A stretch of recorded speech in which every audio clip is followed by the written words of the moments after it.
अस्सलाम वालेकुम दोस्तों, सोलर पावर इजी ट्यूटोरियल्स की आज की वीडियो 500 वाट्स के डीसी सोलर सिस्टम की इंस्टॉलेशन की दूसरी वीडियो है।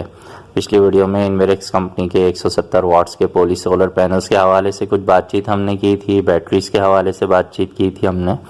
आज सोलर पैनल के जो कनेक्शंस हैं और जो इसके फिटिंग स्टैंड हैं और ख़ास तौर पे जो डीसी ब्रेकर हैं उसके बारे में कुछ मालूमात आपको देंगे। आप देख रहे हैं कि सोलर पैनल के जो फिटिंग स्टैंड हैं उन्हें जो है उनका जो एक हिस्सा है जिस पे पैनल्स रुकते हैं वो ब्लॉक्स में सुराख करके उसमें रावल बोल्ट की मदद से टाइट किए जा रहे हैं। तो ये ऊपर वाली जो जगह है यहाँ पर हम पैनल्स को फिट करेंगे। 3 सोलर पैनल हैं 170 वाट्स के। तो तीनों सोलर पैनल्स को हम जो है वो पैरेलल कनेक्ट करेंगे, यानी तीनों के जो पॉजिटिव वायर्स हैं उन्हें एक साथ जोड़ देंगे और तीनों के जो नेगेटिव वायर्स हैं उन्हें हम एक साथ जोड़ देंगे। तो अब ये हमेशा याद रखिएगा कि जब हम सोलर पैनल्स को उल्टा करके रखते हैं तो बैक साइड पे जो आपको ब्लैक कलर का बॉक्स नज़र आ रहा है, 2 तारें नज़र आ रही हैं, इस हिस्से को जंक्शन बॉक्स कहते हैं। तो सीधी तरफ वाली जो तार होती है, राइट साइड वाली जो तार होती है वो हमेशा पॉजिटिव वायर होती है और लेफ़्ट साइड वाली जो वायर होती है वो नेगेटिव वायर होती है।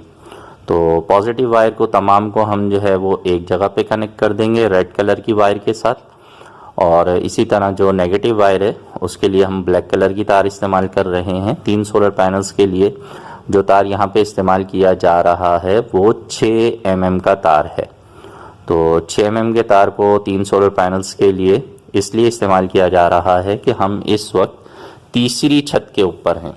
तो 3 मंजिला जो फासला है उस हिसाब से 3 सोलर पैनल्स के लिए हमने 6 mm की तार का इंतखाब किया है।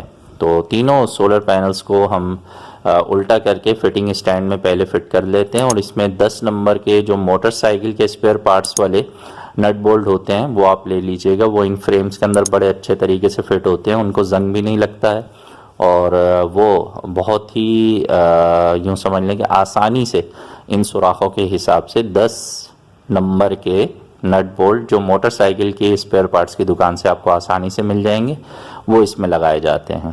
तो पॉजिटिव और नेगेटिव की वायर को कनेक्ट कर लें। अच्छा, हमेशा याद रखिएगा कि इस तार के जो सिरा होता है, जो एंड होता है, उसे आपने हमेशा टेप करके बंद करके रखना है। वो छिला हुआ नहीं होना चाहिए वरना तारें आपस में शॉर्ट हो सकती हैं। क्योंकि जब हम दिन के टाइम पे ये काम करते हैं, सोलर पैनल के कनेक्शन कर रहे होते हैं, तो जैसे ही पैनल्स के फ्रंट साइड पे धूप पड़ना स्टार्ट होती है तो वो करंट बनाना शुरू कर देते हैं, तो तारों में करंट मौजूद होता है। तो अब चूँकि जो काम करने वाले हैं वो काफ़ी तजर्बाकार हैं तो उन्हें तो कोई प्रॉब्लम नहीं है, लेकिन आप लोगों की आसानी के लिए मैं बता रहा हूँ कि तारों के जो सिरे होते हैं उन्हें हमेशा टेप से कवर कर लें, उन्हें छील के कभी भी कनेक्शन ना करें वरना तारें शॉर्ट हो जाएंगी। तो तीनों सोलर पैनल्स के पॉजिटिव नेगेटिव कनेक्ट करने के बाद जो 2 तारें नीचे की तरफ जा रही हैं उसमें कोशिश ये की जाती है कि कम से कम फासला रहे। तो इसलिए यहाँ पर हमने इस छत में, ये आरसीसी छत नहीं है, टाइल बीम का छत है, तो यहाँ पे हमने सुराख कर लिया। बाद में ये जो सुराख है इसे सीमेंट के ज़रिए बंद कर दिया जाएगा और इसी तरह जितने भी सोलर पैनल के फिटिंग स्टैंड के नीचे आपको जो ब्लॉक नज़र आ रहे हैं इनके साथ भी सीमेंट लगाकर इसे मजबूत कर दिया जाएगा ताकि हवा के दबाव की वजह से ये आगे पीछे ना खिसकें। बाज़ औक़ात जब आंधी तूफ़ान आ जाता है तो उसमें ये पैनल खिसक जाते हैं, तो ऐसी सूरत में आप यहाँ पर ज़्यादा जो है वो मजबूती करने के लिए इजाफी सीमेंट के साथ उसे पक्का कर देते हैं। तो अब 3 सोलर पैनल्स हैं। मैंने पिछली वीडियो में बताया था कि एक सोलर पैनल के जो एम्पियर हैं वो 8 के करीब हैं। तो 3 सोलर पैनल से जो हमें मैक्सिमम एम्पियर भी मिलेंगे तो वो तकरीबन 8 या 24 एम्पियर मिलेंगे। अगर कभी बहुत अच्छा भी रिजल्ट मिलता है तो एक सोलर पैनल मैक्सिमम 9 एम्पियर तक दे देगा, तो 9 या 27 एम्पियर मिलते हैं।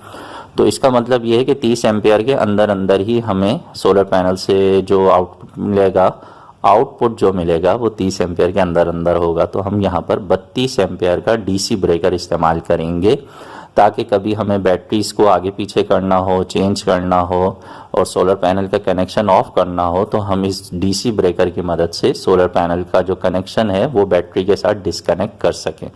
तो इसी तरह आप सोलर पैनल्स के एम्पियर्स को काउंट करके अपनी ज़रूरत के लिहाज से जितने भी पैनल आपके पास हैं उनके एम्पेयर्स को आप प्लस कर लें और उस हिसाब से आप डीसी ब्रेकर ख़रीद के लगा लें। याद रखिएगा कि जो एसी ब्रेकर होते हैं वो काम नहीं करते हैं सोलर सिस्टम के डीसी कनेक्शन की जगह पे। सोलर पैनल से जो करंट नीचे की तरफ जाता है वो डीसी करंट होता है, तो वहाँ पे एसी ब्रेकर अगर आप लगा भी देंगे तो वो काम नहीं करेंगे।